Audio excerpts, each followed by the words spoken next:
नमस्कार। देश में इस वक्त बहुत विवाद चल रहा है कि औरंगज़ेब की जो कब्र है वो हटा देनी चाहिए या नहीं हटा देनी चाहिए। महाराष्ट्र में संभाजी नगर में ये कब्र है। औरंगज़ेब मुग़लों के आखिरी शासक हुए इस देश में। करीब 300 साल पहले हिस्ट्री में उनका फुटप्रिंट्स दिखाई देते हैं। हिंदुस्तान जो उस वक्त एक बड़ा इलाका था भारत का, उसमें करीब 49 साल तक औरंगज़ेब ने शासन किया था। और आखिर में वो जब दक्षिण जीतने निकले और शिवाजी ने उनको रोका, वो इतिहास सबको पता है, उस कहानी में नहीं जा रहा हूँ मैं। लेकिन आज जो विवाद खड़ा हुआ है औरंगज़ेब की कब्र को लेकर, ये कहा जा रहा है कि वो क्रूर शासक था, वो ज़बरदस्ती इस्लाम अपनाने की बातें करता था, उसकी कब्र को हटा देना चाहिए, भारत में इसकी कब्र तो रहनी ही नहीं चाहिए। ये तर्क दिया गया है तमाम दक्षिण पंथियों के द्वारा। विश्व हिंदू परिषद, बजरंग दल ने आज महाराष्ट्र बंद का ऐलान किया है। संभाजी नगर में जहाँ पर ये कब्र है, वहाँ पर काफ़ी ज़्यादा टेंस माहौल है। जब तक मैं ये वीडियो रिकॉर्ड कर रहा हूँ अभी तक कोई अप्रिय घटना तो नहीं घटी है। बड़ी संख्या में महाराष्ट्र ने वहाँ पर पुलिस का डिप्लॉयमेंट कर रखा है महाराष्ट्र सरकार ने। लेकिन ये मांग दिन पर दिन बढ़ती जा रही है। ये क्यों बढ़ी, ये भी सोचने की ज़रूरत है। कई सारी वजह है। एक तो खास वजह यह है कि महाराष्ट्र के मुख्यमंत्री देवेंद्र फडणवीस ने भी अभी पिछले हफ्ते में इस तरह का बयान दिया कि वो भी यही चाहते हैं कि कब्र महाराष्ट्र में नहीं रहनी चाहिए। लेकिन मैं ये वीडियो इसलिए बना रहा हूँ कि एक आचार्य हैं कल्की पीठाधीश के पीठाधीश्वर आचार्य प्रमोद कृष्णम, जो कुछ समय पहले तक कांग्रेस में हुआ करते थे, आजकल वो भाजपा के साथ आ गए हैं। खुलकर बीजेपी नेताओं के साथ मंचों पर दिखाई देते हैं, खुलकर बीजेपी नेताओं की तारीफ करते हैं। यहाँ तक कि कल्की पीठ में जो मंदिर बना रहे हैं, आश्रम बना रहे हैं, उसके पूजा पाठ के लिए प्रधानमंत्री नरेंद्र मोदी तक भी उनके आश्रम में जा चुके हैं। उन आचार्य प्रमोद कृष्णम ने कल एक वीडियो बनाकर रिलीज़ किया। उसमें वो ये बोल रहे हैं, जो कि बहुत इंपॉर्टेंट है। प्रमोद कृष्णम क्योंकि आचार्य हैं, उनकी बातों को ध्यान से समझना भी चाहिए कि सनातनियों का काम नहीं है किसी चीज़ को तोड़ना या हटाना।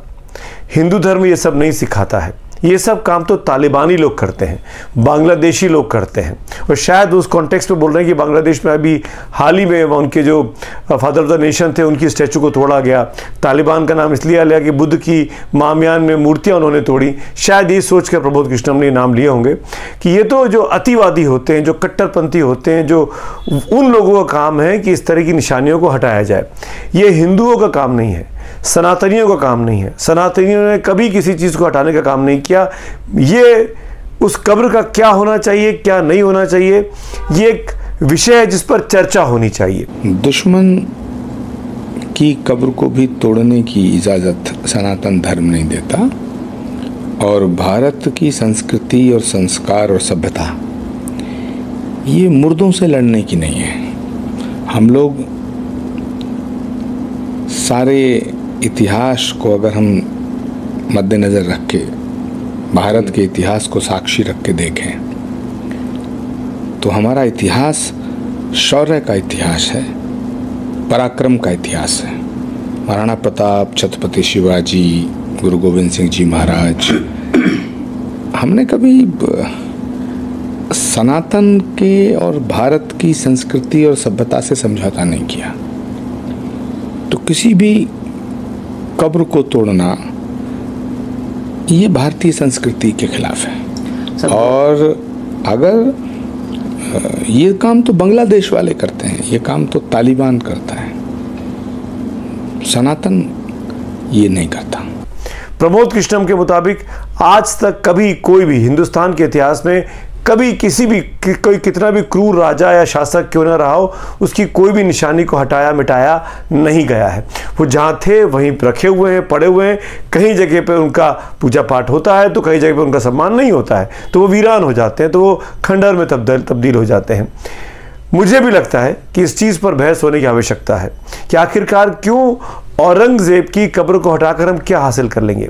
क्या हम अपने इतिहास की किताबों में जब पढ़ाएंगे बच्चों को, तो क्या ये नहीं बताएंगे कि शिवाजी ने औरंगज़ेब को किस तरीके से मात दिया, संभाजी ने किस तरीके से औरंगज़ेब के सामने लड़ाई लड़ी? क्या हम वो औरंगज़ेब के नाम को डिलीट कर देंगे वहाँ से? किसके खिलाफ लड़ाई की, किसके खिलाफ हम इस शौर्य की कहानियाँ अपने बच्चों को सिखाएंगे कि शिवाजी ने या संभाजी ने किसके खिलाफ लड़ाई ली? सामने उनका दुश्मन कौन था?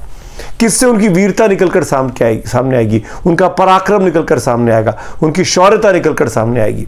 और इतिहास में मुगलों ने लंबे समय तक भारत पर शासन किया है, बाबर से लेकर और यहाँ तक। क्या क्या मिटाएंगे हम? क्या हम दिल्ली का लाल किला तोड़ देंगे? क्या हम आगरा का किला तोड़ देंगे? क्या हम जामा मस्जिदें तोड़ देंगे तमाम देश में बनाई हुई? हम क्या क्या हटाएंगे? इस देश पर, हमारे ऊपर, हम और आप भले उस वक्त जीवित ना हो, लेकिन हमारे पुरखों पर शासन किया है। और जब वो शासन करने आए, पश्चिम से निकलकर हिंदुस्तान पहुंचे तमाम मुगल, और यहाँ पे शासन करते रहे सालों साल तक, तो हमारे जो पूर्वज थे वो उनके यहाँ काम कर रहे होंगे किसी ना किसी रोल में, उन्हीं के अंश तो हम लोग हैं। तो ये जो चीज़ें बनी हैं, चाहे वो लाल किला हो, चाहे वो कुतुब मीनार हो, चाहे वो अब औरंगज़ेब की कब्र हो, उसमें हमारे, उनकी शासनकाल में हमारे आपके पुरखे तो काम कर रहे होंगे। तो ये जो चीज़ें निर्माण हुई हैं, इसमें हमारे आपके लोगों का पसीना लगा हुआ है, हमारे आपके अपने लोगों की मेहनत लगी हुई है।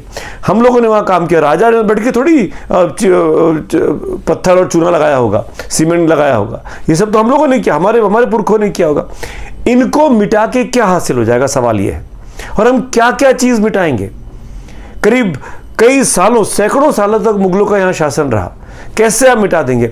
आप राणा प्रताप की विजय गाथा को कैसे सुना पाएंगे? हिंदुस्तान के तमाम राजाओं की जो पराक्रम की, शौर्य की कहानियां हैं, वो मुगलों से लड़ने के वक्त की हैं। उनको आप कैसे मिटा पाएंगे?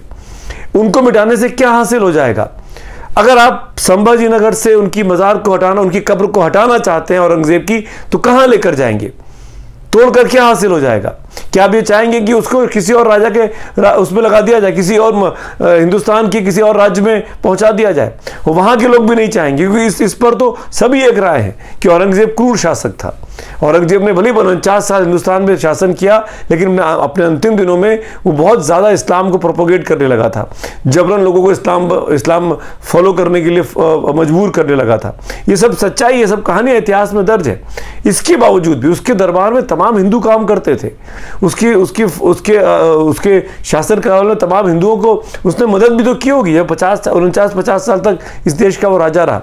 तो ये समझने की बात है, राजनीति करके या कब्र हटाकर, कब्र की बात को हटाने की बात कर कुछ हासिल हम नहीं करेंगे।